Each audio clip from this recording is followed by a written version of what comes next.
Well, it's great to see you all today. President Macron and I have had a chance to spend some time together. We went to private dinner last night with our wives, and just came to tell you that we're leaving. But it's wonderful to have him here. We've had great conversations and always appreciate the opportunity to share ideas with you, Mr. President. And I especially enjoyed our time that Jill and I and Brigitte had last night in our visit. First time I've gone to dinner, a private dinner in Washington in a long, long time. But I had the protection of the French government with me.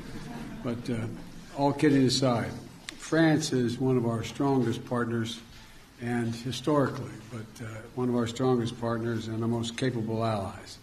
And Emmanuel has also become a friend, in addition to being president of that great country. And we share the same values, and we remain the core common agenda that we address all challenges together. And occasionally we have some slight differences, but never in a fundamental way, so thus far, at least as long as I've been in Washington, and that's been more than a couple of years. Today, we reaffirm that France and the United States, together with all our NATO allies and European Union, the G7, stand as strong as ever against Russia's brutal war against Ukraine. We talked a lot about that in our bilateral meeting. And we'll continue the strong support to the people of Ukraine as they defend their homes and their families and their sovereignty and territorial integrity against Russian aggression, which has been incredibly brutal. I knew Russia was, but I didn't anticipate them being as brutal as they have been and what they've been doing. Many of the reporters in this room have been there themselves and covered from there, and they know what it's like. Today, we reaffirm that, as I said, we're going to stand together against this brutality. And we'll continue the strong support for the Ukrainian people as they defend their homes and their families and their nurseries, their hospitals, their sovereignty, their integrity, and against Russian aggression. And I want to thank you, Mr. President, for welcoming that the people of France have given to over 100,000 Ukrainian refugees. It's a mark of who you are as a people. And they're fleeing Putin's just barbarism. Putin thinks that he can crush the will of all those who oppose his imperial ambitions. But attacking civilian infrastructures in Ukraine, choking off energy to Europe to drive up prices, exacerbating the food crisis, that's hurting very vulnerable people, not just in Ukraine, but around the world. And he's not going to succeed. President Macron and I have resolved that we're going to continue working together to hold Russia accountable for their actions and to mitigate the global impacts of Putin's war on the rest of the world. The United States is helping Europe diversify away from Russian natural gas in the immediate term, and while accelerating our clean energy transitions, and we're going to continue working in close partnership with Europe as we move forward. I welcome the progress we've already made in many of these issues through the U.S.-EU Task Force on Energy Security. And today, we also committed to deepening cooperation between France and the United States on civil nuclear energy through our bilateral clean energy partnership. Around the world, France and the United States are working to strengthen stability and security. We share the vision, the same vision in the Indo-Pacific. We're looking for one Indo-Pacific that's free and open, prosperous and secure. And we're going to continue to strengthen our cooperation to defend core international principles in the Indo-Pacific, including freedom of navigation and freedom of overflight. We're working together to support the Middle East that is more integrated, peaceful, and prosperous. And we want to particularly thank President Macron for his efforts to help bring about the historic maritime boundaries agreement between Israel and Lebanon. We also stand with the people of Iran. And then the French and the United States are working together and hold accountable those responsible for the human rights abuses to counter Iran's support for Russia's war and to ensure that Iran does not ever acquire a nuclear weapon.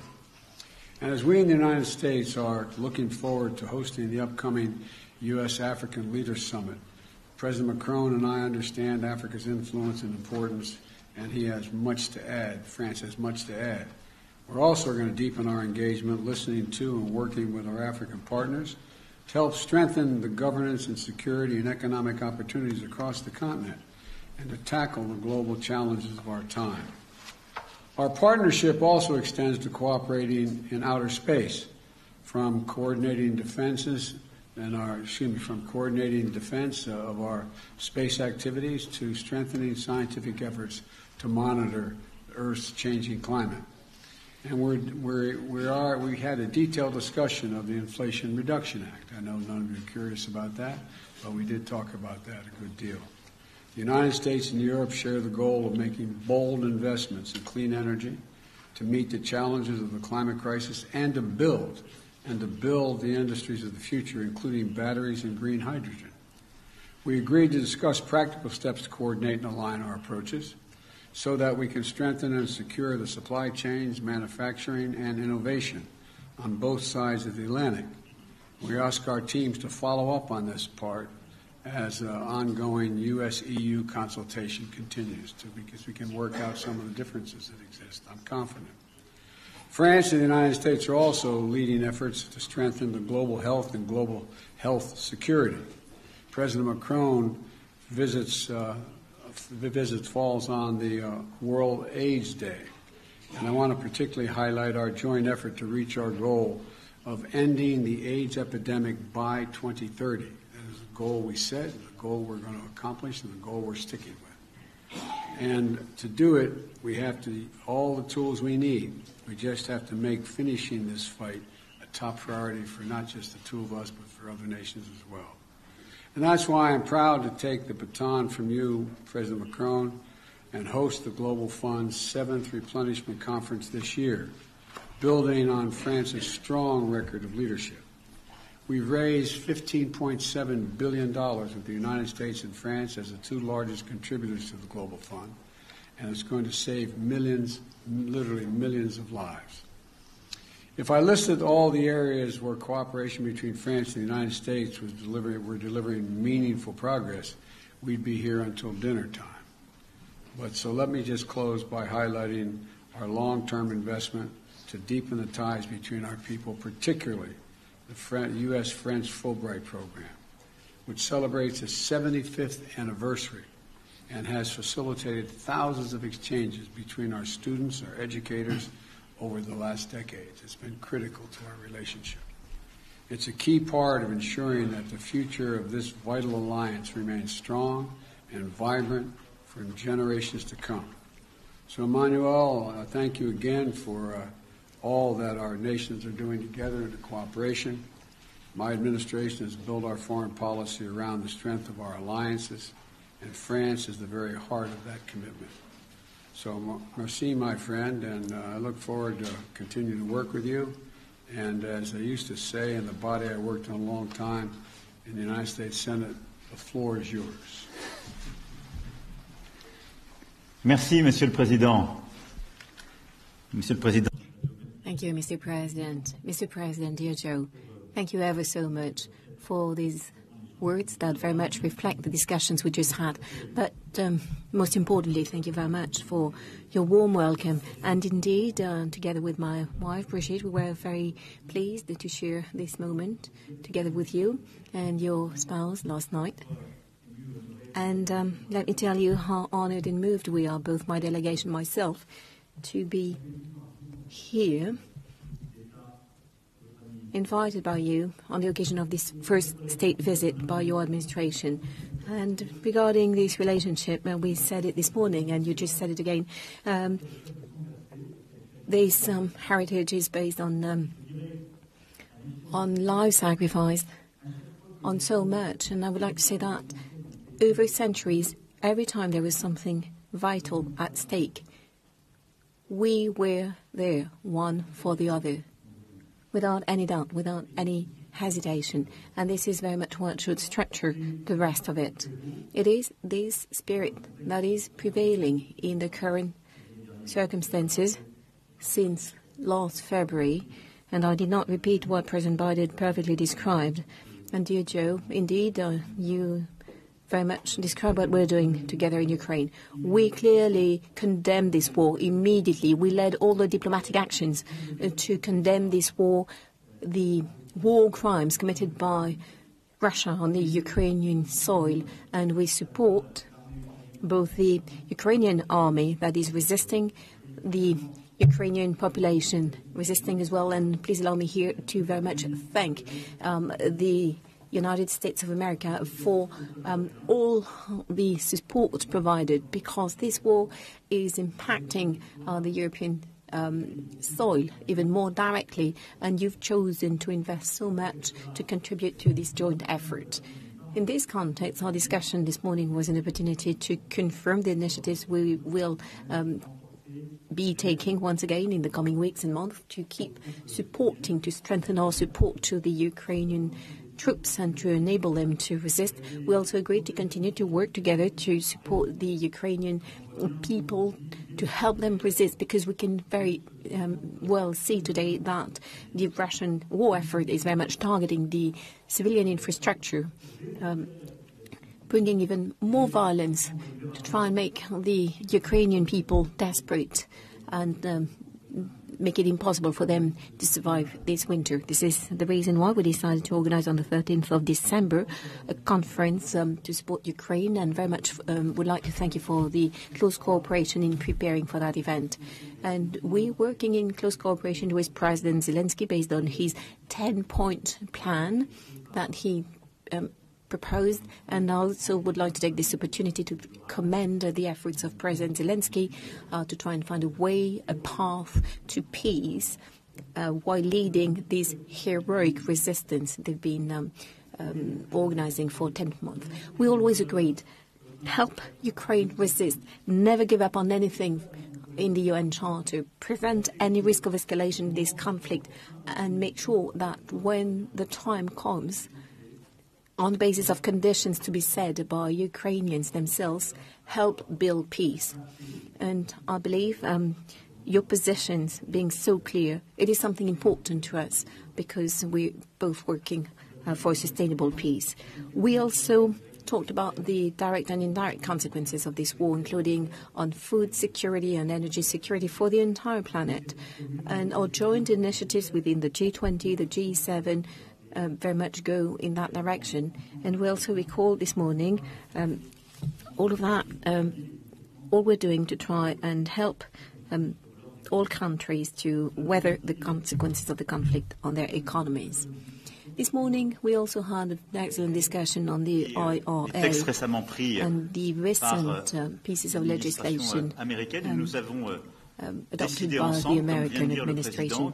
And like President Biden just said, we agreed to resynchronize our approaches, our agendas, in order to invest in critical emerging industries, semiconductors, batteries, hydrogen, everything that is absolutely decisive, because as a matter of fact, we share the same vision and the same willingness. President Biden wishes to create more industrial jobs in the long run for his country, and to build a strong industry and secure your supplies. And this is very much our approach as well. And this is the reason why we task our teams to continue this work in close cooperation, coordination, to find solutions on the topics we identified. And of course, we will coordinate with all of the Europeans and with you to have an agenda that will only bring more jobs, industry jobs in the United States as well as in Europe, and guarantee the strength and the resilience of our supply chains, and to do that with a strong integration. This European work is also the one we want to deliver on all of the issues on our agenda. And President, you just said it.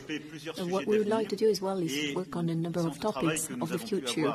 And yesterday we had some sessions, working sessions, and our ministers and teams have been working as well, so that we could approve an agenda of hope and for the future.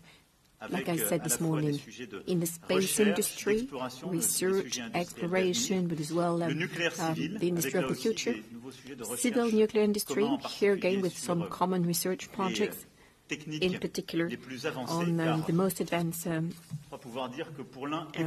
technique. because I believe I can say on behalf of both of us that the civil nuclear industry is very much part of the energy mix in which we believe in, that will not only bring jobs but enables us as well to have a secure supply and to meet our climate objectives. We also talked about the quantum issues with a number of stakeholders, innovation, and here as well our delegations are here to illustrate the work that is taking place so that we can deliver on that common agenda. Lastly, we also have all of our commitments on the major international challenges which are very much, I would say, feeding our relationship as well. And I can only tell you once again how pleased we were with your choices that very much match your history and your campaign commitments. The fact that you're back on major international challenges such as health and climate. It is really a new deal. And we've been resisting for a number of years, and now we're being able to re-engage with you. And on this day of World AIDS Day as well, we are very much continuing to work to deliver by 2030. And I would like to say how much has been achieved by both our countries, which are major contributors to the Global Fund to deal with, of course, eradicate AIDS, but also malaria and a number of other diseases for the benefit of the most fragile populations. And the same goes in our relationship when we're doing everything we can to deal with climate change and biodiversity. Of course, we want more innovation, we want to promote solutions on climate change, but we also very concretely acknowledge a number of initiatives in this respect on the occasion of this state visit. It is about finding a new financing means for the most fragile countries, emerging countries, to support them on both development and climate change. And in this respect, you will be playing a key role in the summit organised next summit, le Nord et le Sud, qui s'inscrit pleinement d'abord dans la logique de ce que nous avons fait ensemble pour réallouer plus de moyens vers les pays du Sud, et aussi de l'agenda de réforme de nos institutions multilatérales financières, qui est indispensable pour réussir cet objectif, en particulier réforme de la Banque mondiale et amélioration de nos instruments financiers existants. Et puis en matière de biodiversité, nous avons eu l'occasion hier de parler avec le caucus compétent. Nous avons eu des discussions à plusieurs reprises ensemble.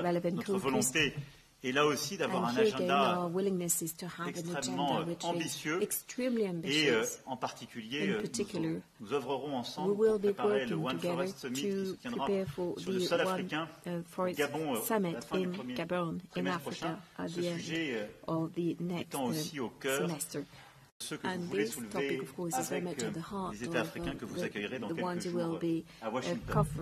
Et donc là aussi, sur ce volet, il y a une forte convergence entre nos vues. Enfin, nous continuerons d'être engagés ensemble dans la lutte contre le terrorisme et pour la paix. En étant à vos côtés, j'ai évidemment une pensée pour nos soldats qui sont tombés en Afghanistan, au Proche-Moyen-Orient, en Afrique durant ces dernières années pour se battre pour la sécurité de ces régions du monde et de nos pays. Et je veux ici encore vous redire notre engagement. Nous continuons à être engagés dans notre coalition internationale Proche et Moyen-Orient à travers notre action militaire et nous continuerons de l'aide de manière très étroite car nous n'avons pas fini ce combat. Je pense qu'il est important de rappeler à tous nos alliés et tous nos partenaires nous devons continuer d'agir contre le terrorisme islamiste dans le Proche et Moyen-Orient. Cet agenda n'est pas terminé. Je voulais vous remercier aussi pour l'aide précieuse que vous nous avez apportée durant toutes ces dernières années et que vous continuez de nous apporter dans la lutte contre le terrorisme au Sahel et en Afrique de l'Ouest. Cette aide est précieuse et nous a permis ces dernières années, y compris ces dernières semaines, d'avoir des résultats extrêmement concrets. And that enables us to have some very concrete results, including over the past few weeks. And we will continue to work together. I could carry on during the entire afternoon. We could talk about the Indo-Pacific, the way particularly we're reorganizing our presence in the Indian Ocean. To put things right, dear Joe, you elegantly thank France for the role we played in the historical agreement between Israel and Lebanon. We did our utmost to finalize the accord, but let me be honest, I think most of the work was yours. So I think it was the work of the utmost importance, and Lebanon is so dear to us, and they needed this accord in the context of everything that is still on the agenda for Lebanon in the coming weeks and months. Ladies and gentlemen, I very much meant to thank President Biden, because what he said, I can say it as well. You're not just a leader with whom we share many values, many battles. You're someone with whom we are having some very frank and respectful discussions on any topic. And you also became a friend. And so thank you ever so much for this warm welcome and for the importance of being able to spend some time together now. So important for our joint future. Thank you. Well, thank you, Emmanuel. I began to refer to him privately as my closer. That deal with Lebanon and Israel, we did negotiate, but we needed a closer to get the job done, and you did it, and thank you very much.